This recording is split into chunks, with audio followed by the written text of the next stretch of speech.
James Old Jimmy Hope carved his name into the annals of 19th century America as one of the most accomplished and sought-after bank robbers. Born to humble Irish immigrant parents in 1836 Philadelphia, Hope started life as a machinist, settled into marriage, and began raising a family. However, the allure of crime beckoned, and in 1869, he veered onto a lawless path. On a fateful April 6, 1869, a finely dressed man entered Philadelphia's Kensington Savings Bank. With an air of authority, he requested a private meeting with the bank's president, swiftly granted. The visitor claimed to be a detective, sent by the chief of police, bearing grave tidings. A gang planned to rob the bank that night. Assuring the president of secrecy, the detective departed. Around 2:50 p.m., uniformed policemen arrived, with two porters assigned to join their vigil. In the early evening, one porter was dispatched for beer. In his absence, the policeman, in actuality Jimmy Hope's gang of safecrackers in clever disguise, seized the remaining porter, subduing and silencing him. Upon the return of the absent porter, he met a similar fate. The robbers, unhindered, moved to crack open the vault. Their loot, between $80,000 and $100,000, was secured. But when the division of spoils turned sour, a bitter altercation erupted, leading to the tragic demise of three of the robbers. Within the gang's ranks stood notable figures such as Jimmy Hope, Jim Casey, Tom McCormick, George Howard, and three other accomplices. Casey met his end at McCormick's hands in New York, and on June 4, 1878, Howard's lifeless body surfaced near Yonkers, New York, along the Hudson River. Merely months later, in August 1869, Hope, Ned Lyons, and two comrades secured a hideout beneath the Ocean Bank at Fulton and Greenwich Streets in New York City. Erecting a partition to shield them from prying eyes on the street, they embarked on cutting through the stone floor directly beneath the bank's vault. The intrusion occurred on a Saturday night. While they absconded with over $1 million in money and bonds from the vault, the bonds were carelessly discarded. They managed to escape with a modest sum in gold and silver, so as not to attract undue attention, an amount totaling only a few $1,000s. In 1870, Hope played a role in burglarizing the paymaster's safe in the Philadelphia Navy Yard. However, the admissible evidence proved insufficient to warrant a trial. His next criminal exploit involved the robbery of Smith's Bank in Perry, New York. For this crime, he was apprehended, convicted, and, on November 28, 1870, sentenced to 5 years at Auburn Prison in New York. Nevertheless, on January 3, 1873, he orchestrated a daring escape alongside three fellow inmates: Big Jim Brady, Dan Noble, and Charles McCann.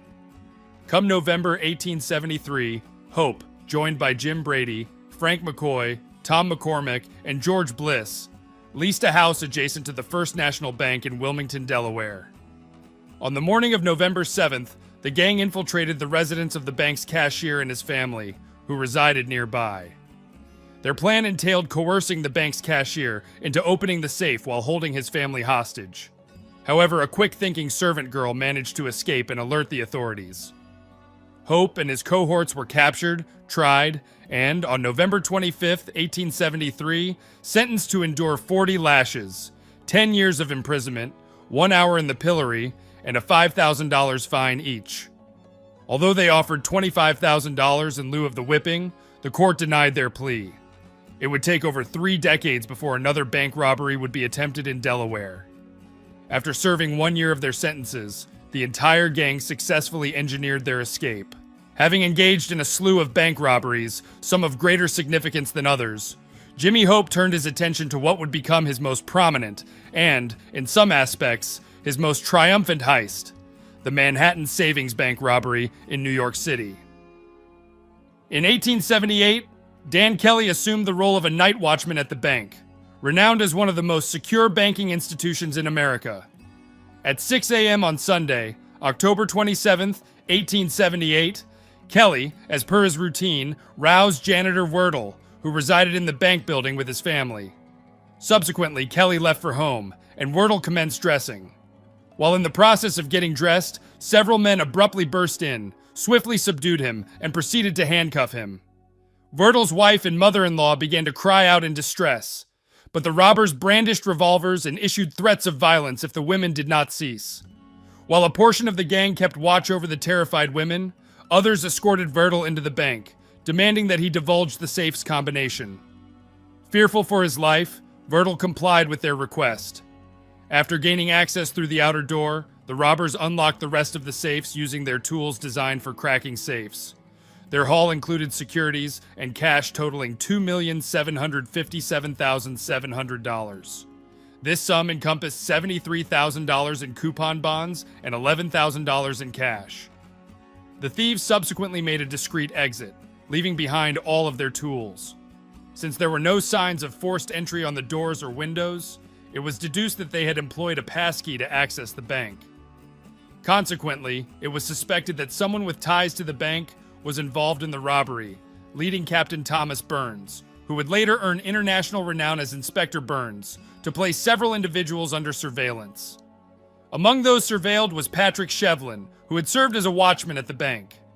However, after the heist, he had begun spending a significant amount of time and money at an establishment frequented by known criminals. Sensing that this watchman possessed knowledge of the crime, Burns detained him. Following several days of relentless interrogation by the astute detective, Shevlin made a couple of inadvertent admissions, realizing that he was trapped. He ultimately confessed that a gang led by Jimmy Hope had persuaded him, after much coaxing, to help them obtain duplicate keys to the bank. The criminals assured Shevlin that he would remain unsuspected and promised him a share of the stolen money. Police officer John Nugent also faced allegations of complicity in the robbery, but was ultimately acquitted.